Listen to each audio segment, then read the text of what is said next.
Hi, this is Chris Bosch, and you're listening to Animal House Radio with Aaron and Dr. Mike. These are the things. The criteria of adopting an animal should not be just placed on what you want to do with the animal in terms of something that is illegal to do here. It is perfectly legal to declaw an animal. Now, I'm for and I'm against declawing cats. And I'll give you great statements for each of them. But it is legal to do in this country. If I go to the United States and I lived in the United States, you know what? Capital punishment is legal in the United States.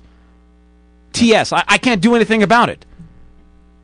But you know what? It is illegal to have capital punishment in Canada since 1969. It is illegal to do it. That's the last time someone was hung in Canada. So, you know what? Don't impose a law that has no bearing and no legal jurisdiction in this country on my rights right now. You know what? This is a hot topic. 416-785-0680. We're going to take a break. Lauren Conrad's going to be on the show in a couple of minutes from MTV The Hills. So if you want to talk to Lauren, you want to talk about declawing, this is part one of the declawing series. We're going to go the next couple of weeks with this series, and it's going to be hot, heavy, just like it was the other night. Hot and heavy when I was watching the Habs game. And just a little update, it's 0-0, Montreal and Buffalo and the Sabres. Sabres is an animal, so I can promote it. Is it an animal? They run around. I don't know. We're going to take a break. Show is brought to you by Hills Pet Nutrition, the makers of Science Diet and Prescription Diet Pet Food.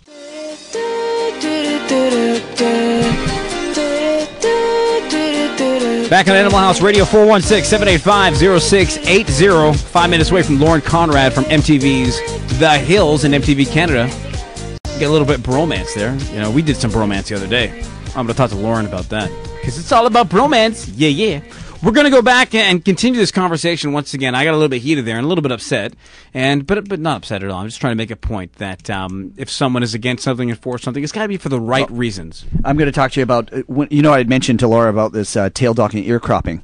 Here's the thing that fascinates me, absolutely fascinates me. Everybody sits and talks about declawing and how horrible it is and so on and so forth.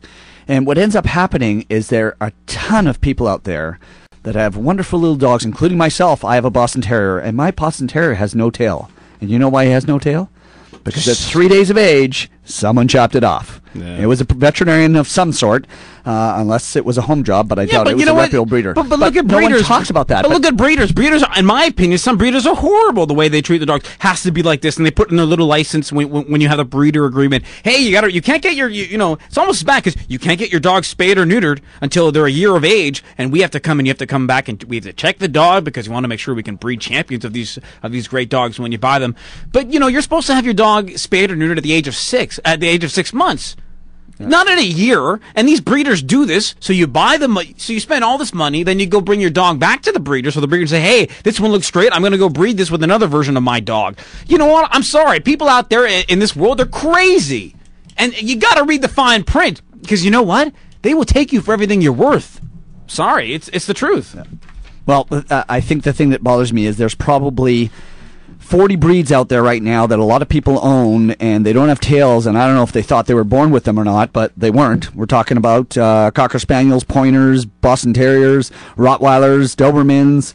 All these guys have no tails, and they have no tails for a reason. They weren't born that way, and yet there's no one out there complaining about tail docking, and I've chosen as a veterinarian never to do that again because I do believe that is cruel, sure. And I don't think it has to be done. Because that doesn't damage the human-animal bond. But I got to tell you, you have a cat who is scratching you or scratching the furniture and just doing all these things and wreaking havoc. And I have seen people come into me and saying, if I don't do something about this cat's claws, I'm going to give him up. And there are a lot of cats that are given up to shelter every single year because they're ruining the house or they're scratching people and they become unwanted pets. And we can make them wanted pets by doing a procedure that, if done correctly, can be completely painless. Whereas a poor little puppy at 3 to 5 days of age is getting their tail amputated, and they have no idea why, and it has nothing to do with anything. It's just a breed standard that a Boston Terrier has to have a 1 centimeter long tail docked at the first. It's amazing. They have a recipe book for all these breeds because I used to read it when I used to do it back in the old days, when I didn't know very much. And it's something I've chosen not to do, and yet I will declaw cats because I know that I'm doing it correctly. And we're going to talk about how the declaw procedure is done after we speak to Lauren Conrad. You want to say something, Aaron? Yeah, no, I just wanted to say something. I'm sorry, I don't understand what... Oh, okay. Okay, yeah, so in about 5 to 10 minutes we're going to chit-chat with Lauren. Oh, we're going to talk to her now. I got it. Okay, great. Let's get her.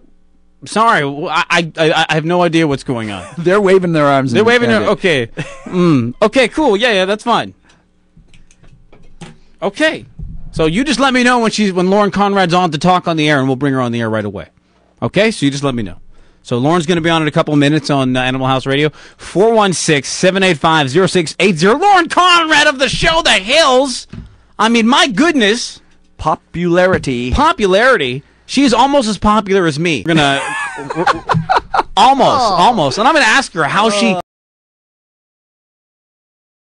You know, we both live in the spotlight. We know what it's like to be famous. Taking your pills tonight, there, buddy. I took it earlier on. Okay, Don't worry. good. I'm relaxed. I'm relaxed. All right. I don't know what's going on behind me there, but just to continue on this conversation. Once again, before we go, I got to say, having Lauren Conrad on the program is going to be great. And our good friends at Sherpa Pet Group, www.sherpapetgroup.com, has sent in a whole bunch of great stuff for Lauren to be on the program, and we're going to give out some great stuff from Sherpa Pet Group. And if you now we got the information. Okay, perfect. Ladies and gentlemen, the star of MTV and MTV Canada's biggest show, other than Rock of Love with Bret Michaels, which I love, but this show is amazing. Come on, from the Hills, Lauren Conrad. Lauren, how's it going? I'm good. How are you? I am not too bad. Lauren, we were just talking on air, and we're talking about how you and I both, because I'm extremely famous and you're extremely famous, and how we both have to deal with fame. Lauren, we'll ignore him, okay? All right. No, we both have to deal with fame, you know. So, Lauren, welcome to Canada. How long has it been since you've been here? How months actually. My roommate was just there last month, but I think it's been a few for me. Oh, really? Yeah. Fantastic. Now, let me ask you, okay, Season 5's coming up at the Hills. I know this Season 5 is going to be coming up, and there are issues between your dog and your cat. No, actually, my cat ran away.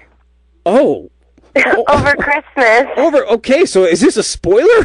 I'm so sorry to hear about your cat. No, I don't think they'll be covering it in the show, but yeah. It was very my sad. goodness, your cat ran away. Oh. Ran away. I feel horrible. What happened?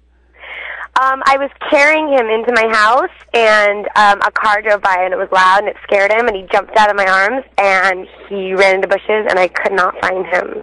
Oh, my goodness. Well, Lauren, I'm going to give you some... I know, it was really sad. Be careful, and don't be worried, because I lost my cat, and 4 months later, she came back. Oh, really? Yes, 4 months later, believe it or not. Yep, I had a beautiful Siamese cat that she was actually a clinic cat, and she got out somehow, and 4 months later, we found her. So... don't lose hope. Yeah, and how old is your cat? Because she will come back, guaranteed. He's I think he's about 3 years old. 3 years old, okay. So cats are remarkably smart, and you know what? They smell them. Yeah. They smell them. They can get back to you. Don't worry. You're going to be fine. Your cat's going to come back. Tell us about Chloe. I've been looking at pictures of Chloe. Now, Chloe has been growing like you wouldn't believe. Oh my gosh, she's huge now. Yeah. How much does she weigh? I'm going to guess around 60 pounds. She's pretty big. Wow. How can you... Okay, you're tiny. How can you control a 60-pound dog?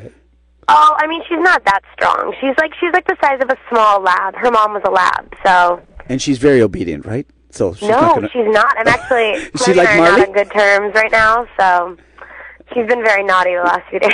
What has she been doing? Because I was reading up, because I sit there all night and I just blog about you. No, I'm just kidding. So I sit there and I've been hearing your dog has been going after your shoes, your underwear, all that stuff. This morning I walked out into my room and she was eating my favorite Chanel bag, so we got into kind of an argument. We all know how that's like. Is she retriever cross? Like, she has retriever in her, correct? They actually don't know what her dad is. She's a lab, and they want to say German Shepherd, but she's actually pretty small, so we don't know. Well, Aaron's lab ate a chocolate cake about 2 months ago, so labs love eating things. And by the way, out of all the dogs that I pull foreign bodies out of, lab is the #1 breed. So you've got at least part of a dog who loves to eat things. Yeah. Well. Awesome. Yes. I'm sorry to tell you that. So tell us how you got Chloe to begin with. We got her at the Los Angeles shelter. I can't remember exactly what the name was, but we got her at the shelter near us.